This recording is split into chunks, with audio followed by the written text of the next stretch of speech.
Kita try dekat kolam Ali Fishing. Kita pakai apa? Kita pakai lampam. Mana tahu lampam dia nak. Kan? Mana tahu lampam dia nak. Oh, tu kerapu sana. Lampam macam biasa, cocok kat kepala. Pakai batu ketuk. Macam ni guys. So jom, bismillah. Yang penting kena check drag dulu guys. Check drag dulu. Drag dah pergi. Kejap guys. Aku punya ni terpelanting. Sekali lagi, jom. Lee.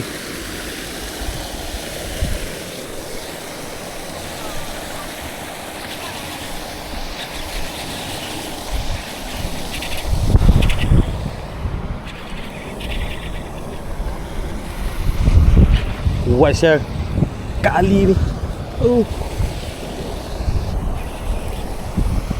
Oi, kuat ni.